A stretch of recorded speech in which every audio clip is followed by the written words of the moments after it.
Hai guys, welcome back to RL Chess dan kali ini gue akan mengupdate partai terbaru dari Magnus Carlsen, juara dunia catur yang dia berlaga di European Chess Club 2021 ya, atau kejuaraan klub catur antar Eropa. Dan kali ini dia bertemu dengan Mamediarov Shahryar, pecatur kuat dari Azerbaijan yang membela klub Rusia yaitu KPRF, sedangkan Magnus membela Overspil Club dari Norwegia di lanjutan babak kelima. Dan bagaimana partainya?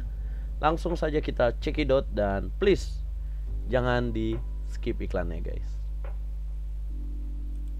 Ya, babak kelima seorang Magnus Carlsen memegang buah hitam, Mamediarov memegang buah putih, menjalankan D4. Mamediarov membuka pertarungan melawan juara dunia Magnus Carlsen, kemudian dijawab G6 dan dijawab C4, dan gajah G7, kuda F3, kuda F6, dan kuda C3, kemudian D6, G3, dan rokade. Ya,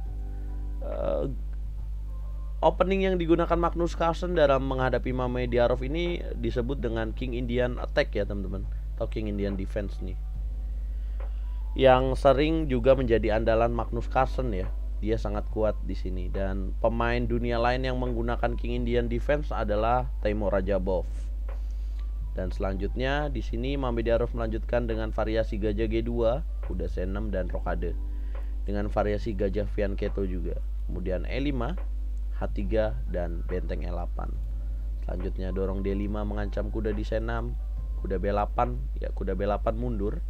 Kok mundur B8 bang? Kenapa nggak ke E7? Ya karena kuda B8 ini idenya juga bagus ya, dengan tujuan kuda D7, kuda C5, atau A5, kemudian kuda A6 dan kuda C5 untuk menyerang ke petak center dari putih teman-teman. Karena di sini hitam sudah menjalankan benteng E8 ya dengan tujuan E4. Makanya langsung Mamediarov menjawab E4, A5 Magnus, gajah E3, kuda A6 melanjutkan idenya. A3 mencegah, dan supaya punya ide B4 ya, tetap kuda C5, Magnus mengancam pion E4, kuda D2. Kok nggak mau ditukar bang? Ya jelas nggak mau ya, kalau ditukar tidak menghasilkan apa-apa, tidak menghasilkan keuntungan untuk pemain putih. Jadi di sini tetap kuda D2 dulu dengan tujuan B4, dan langsung dijawab A4. Nah sebenarnya banyak pilihan di sini ya, selain A4 hitam juga bisa kuda H5 teman-teman. Ya, Magnus mendorong A4 ya, dengan seperti ini memberikan pion di A4 nya ya, gajah kali C5, D kali C5, dan kuda kali A4 mengancam pion C5, kemudian menteri E7, B3 menjaga kuda di A4, gajah D7, kuda B2, benteng A6, coba menumpuk pion E ke A8, kuda D3, benteng E A8, dijaga menteri C3. Ya, kenapa dijaga menteri C3 nggak dorong pion A4 bang? Ya karena dengan menteri C3 ini, ide selanjutnya dari Mamediarov adalah menteri B2, benteng A2, dan benteng F ke A1, kemudian mendongkrak atau membongkar dari B4 teman-teman. Kita lihat bahwa C5 nya juga lemah di sini ya, sedangkan memilih membuka F4 ini merupakan langkah yang salah, karena gajahnya kalau hidup ini bahaya banget, gajah fianchetto di petak G7. Kemudian kuda E8 Magnus, menteri B2 dan B6 ya. Kuda E8 idenya kuda D6 ya. Kemudian didobrak B4, kuda D6 tetap, B kali C5, B kali C5, dan kuda kali C5 ya. Selanjutnya kuda kali C4 ya. Jatuh juga pion di C4 dan kena juga kuda di C5. By the way, sebenarnya Mamediarov di sini cukup unggul jauh ya, dengan evaluation bar yang cukup tinggi nih di langkah ke-22 ya. Nah harusnya di langkah 23 Mamediarov ini harus lebih bersabar lagi, yaitu dengan memilih benteng F1 dulu, benteng F ke C1 menjaga petak C4 nya, karena dengan tujuan yang sama, kuda kali C5, apabila Magnus jalan kuda kali C4, ada benteng kali C4 yang menjaga kuda di C5. Nah sayangnya dengan tipenya permainan dari Mamediarov yang sangat menggebu-gebu ya, dan dia seorang pemain taktikal, makanya dia langsung kuda kali C5.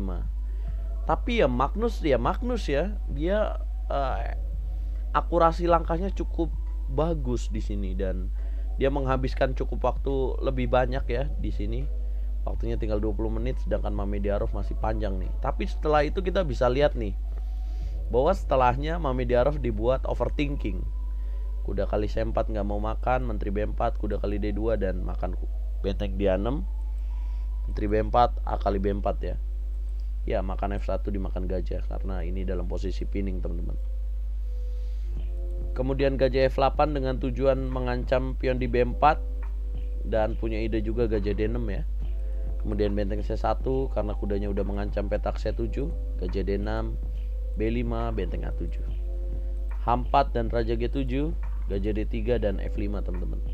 Membongkar, dijaga F3, F kali 4, F kali 4 dan G5. Ya, dikasih lagi tuh Bang. Ya, kalau dimakan dia langsung naik. Dan idenya adalah coba menaik kayak gini nih. Coba naik seperti ini, raja dari hitam dan langsung dijawab raja F2, makan G5. Langsung dijaga gajah E2, gajah E8, raja E3. Benteng B7 dan kuda C5. Ya, coba keluar dari tekanan. Tetap nggak mau benteng A7 karena gajahnya solid banget.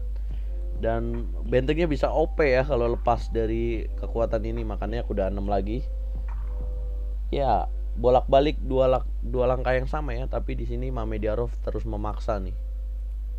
Memaksa ya, benteng A7, raja F2, balik lagi kuda C5, balik lagi benteng A7 dan tidak memilih kuda 6 tapi kuda E6. Raja F6, G4, gajah G6 dan sini benteng C6 sempat unggul ya, evolution bar kembali naik dengan tujuan B6 apabila dimakan benteng kali D6 cok. Dan raja E7, benteng A6, benteng B7 dan ya raja E3 ya. Kemudian gajah E8 dan benteng A8 ini yang membuat evolution bar-nya turun.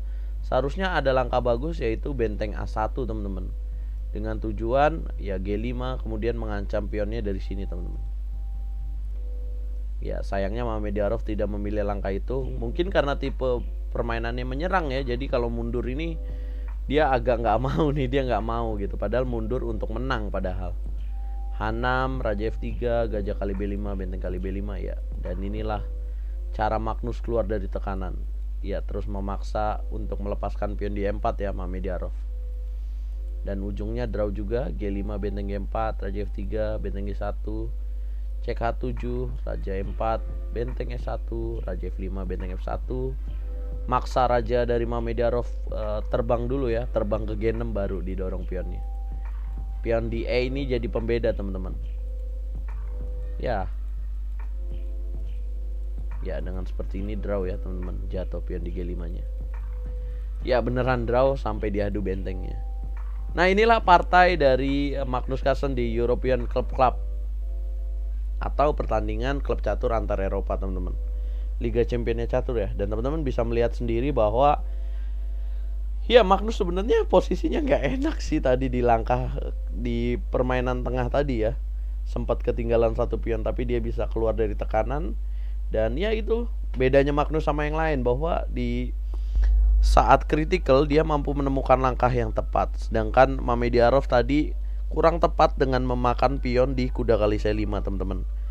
Nah teman-teman jangan ketinggalan menyaksikan langkahnya Magnus secara live nanti malam jam 8 malam waktu Indonesia Barat di channel YouTube-nya RL Chess. Dan teman-teman gimana menurut kalian, komentar kalian nih, Magnus nggak berhasil membuat overthinking seorang Mamediarov ya. Dan jangan lupa kalau kalian suka channel ini tetap dukung percaturan Indonesia dan dukung channel ini dengan cara like, share, subscribe, dan komen teman-teman. Saya pamit. Dan jangan lupa join webinarnya RL Chess dengan Persatuan Catur Jakarta hari Jumat. Caranya ya tinggal lihat di Instagramnya Rurep26. Catur Yes Indonesia Jaya bosku.